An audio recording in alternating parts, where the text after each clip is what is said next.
On today's episode of the Carolina Sports Guy, we're looking again at preseason and early training camp. Who is going to be the guys that make the roster, how we rank them at the quarterback position. And since we don't have that many, we're also going to look at our specialists. Which ones are in, which ones are out. Before we do that, folks, if you haven't subscribed to this channel, please do so. It doesn't cost anything. Pound that like button, leave me some comments, and by all means hit the bell notification to be notified of future videos like these on the Carolina Panthers, Carolina Hurricanes, Charlotte Hornets, and major college sports in the Carolinas. All right, folks, done some of these videos now, and the quarterback position will be a little bit quicker, and that's why I really combined the specialist. I didn't want to do a video that was only going to last a few minutes long. I figured, you never know, I can get talking sometimes for days about what we have out of nothing. I can give me a loaf of bread sometimes and a tomato. If I can whip up a little bit of Duke's mayonnaise, I can make you a quick sandwich and it'll taste like a feast. Other times I need a little bit more time. But anyway, getting into this, I'm going to kind of start from the top this time instead of going, because we got three guys right now on the roster at quarterback. And I'm 60% sure these are the three we're going to go with, and they're all three going to make the roster. I have a pretty good idea we're going to keep three men on the roster at quarterback. But there's a 40% chance that something could have happened. It could be a shock with number two, or the third guy could basically be cut. I don't see a practice squad for any of these guys. And you never know, somebody gets cut along the waiver wire. We could pick somebody up along the way and replace number three. You just never know. All right. First and foremost, number one quarterback we're going to have, Sam Darnold from USC, 4-year veteran we acquired from the Jets. Folks, all we need Sam Darnold to do is be better than Teddy Bridgewater.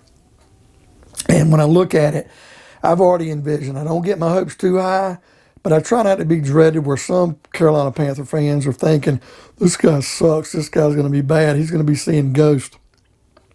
I think it's going to be somewhere in the middle. I think there's going to be some times with the weapons, especially if McCaffrey stays healthy. And the tight end, we've got Dan Arnold and Tommy Tremble, and just, the upgraded positions we have at receiver. Our offensive line's a big question, but I really think with our defense too, holding the fort down, I really think that Sam Darnold's got the best situation he's been in coming into his fourth year in the league. Now, saying that, can he struggle? I think he's going to have some wide open receivers at times that can score, and he's going to overthrow them, or he's just going to completely miss them. Then again, I think there's going to be times where I think he's going to get sacked, he's going to scramble with his legs, or he's going to use that rifle of an arm and connect with a guy like DJ Moore or Shi Smith or Robbie Anderson or Christian McCaffrey, and we're going to do well. I expect more positive than negative out of Sam Darnold. But I know there are going to be games where we're going to look and shake our head and think, that wasn't good. And I think there's going to be games where like, man, this is better than Bridgewater was last year. We haven't really been blessed with great quarterback play since before Cam Newton got hurt. And we all know how that went. Ron Rivera, basically got on Cam's back and rode him around, and Cam carried the team. But he still had his flaws as well. But I got Sam Darnold being the number one guy. And like I said, all he's got to do is throw more touchdown passes than Bridgewater did last year. The interceptions, I've really got a feeling he'll have more interceptions than Bridgewater had. I think he'll throw a few more. But if he can throw about 10 more touchdown passes than Bridgewater, and then when you get in these games late in the year or in the middle of the year and they're late in the game, and he can pull off a win, whether it leads somebody down to a field goal or throw a touchdown pass or just not do anything boneheaded like fumbling at the goal line, I think we'll end up having a better record. And Sam Darnold will be our number one quarterback without a doubt. Number two is not 100%, but I do feel based on last year, his experience with the coaching staff, the way things are, I really feel like P.J. Walker, the second-year man out of Temple, he's got that Matt Rule history. I think that he'll be guy number two, and he's solid. He didn't look all that great when he got in the game from Bridgewater last year. He did lead us to a win against Detroit. But he also threw into double coverage a couple of times, had a couple picks where his man was open. But at the same time, he wasn't given a lot of chances where I think Bridgewater needed to be pulled. And then when Bridgewater was pulled in a couple games, P.J. Walker came in, and the defense was already pinning their ears back because we were losing. So we'll go from there. But right now I see him as quarterback number 2. Number 3, of course, is Will Grier, third-year man out of West Virginia. Oh, when we signed him, I had such great high expectations. And Herney, man, pumped so much sunshine up her ass. Marty Herney, man, you're talking about a guy that walks around leaving kerplunkies. And let me tell you what a kerplunky is, by the way. If you've ever had a little dog like a Chihuahua or a Dash Hound or just a little Schnauzer, they're the kind of little dogs you take outside and they sit there and shake and tremble and it's 90 degrees outside and they won't take a dump. You bring them in, you put them down, they get about 9.5 seconds from you, they run in the other room, and they drop 2 or 3 little kerplunkies. That's what a kerplunky is. Well, Marty Herney is good for dropping kerplunkies. And he really pumped the sunshine up our ass and said Will Grier was going to be on this. Hey, Will Grier in high school and even in college at West Virginia had a hell of an arm. But, man, the couple games he got in, especially in that Colt game the year before last, I know we were really, at the end of our rope and struggling and on a losing streak, and he didn't have certain players. But, man, he really looked terrible in that game. And he couldn't really do enough last year, but, he did, I think, a couple games. I know definitely the Detroit game, he was a backup, but he never really got in the game. Other than holding the clipboard or being inactive, he never really got in the game. And I know he's working hard, but this is his swan song. He's either going to make this roster and challenge for number 2, or he's going to hold that clipboard and be inactive, and then he'll be out of the league, or we'll cut him and he'll play for somebody else. Now, one thing I will say, there's 60-40 him making this roster. The 40% that he doesn't, he's not making the practice squad. And he'll be cut. Maybe somebody will try him out, and it's going to be because we bring back a guy like Tommy Stevens, who I thought was going to be on the number 3 on the list. Or we'll bring in a guy I thought we already brought in, like Jamie Newman, the rookie, who played at West Virginia, that transferred to Georgia but never got in the game for Georgia.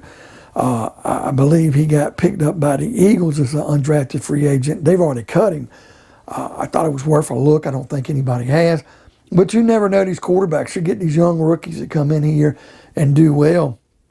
Sometimes some teams will offer up a good young guy in a trade for a low pick, or they'll just have too many quarterbacks on the roster and cut them at the end, and they might be there for the taking. And we think they're going to be a better option than Will Grier. But right now, if he had to roll the dice 5 times, 3 times, he's safe on the roster. The other 2, I think he's cut and gone, and it could be the end for him. All right, now, let's look at the specialist. First of all, we'll go ahead and get number 1 out of the way as a kicker. And unless we bring somebody into training camp, the only kicker we have on the roster is Joey Sly from Virginia Tech, the second-year man. Now, the thing about Sly, he's got to do better than last year. If he starts missing, I understand a couple games he missed some long kicks, and it was heroic. But it's a couple games he missed an extra point, or he missed a sure field goal to win a game. Can't blame it all on Bridgewater. And Joey Sly's got to do better when it's under pressure, because we wouldn't have been 5-11. We could have been at least 7-9 if he could have done his kicking game properly. So he's on the roster because he's the only one we got.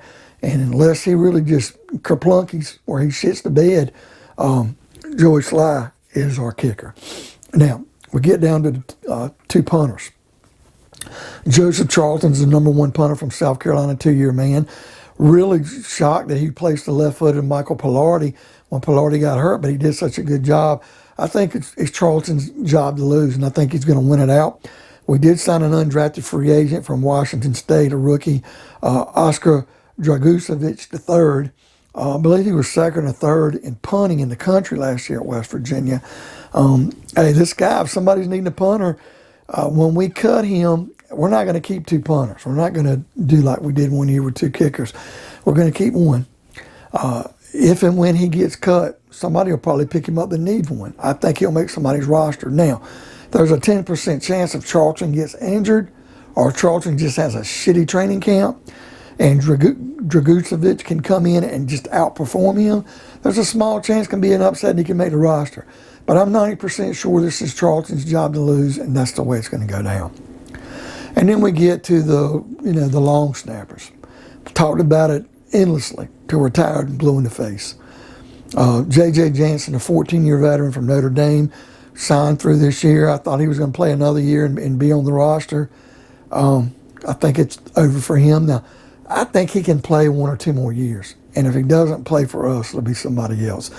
But the only way I see J.J. Jansen making our roster is if, number one, Thomas Fletcher, the rookie we drafted, and the 6th round out of Alabama, just totally whips and shits the bed and does not look as advertised.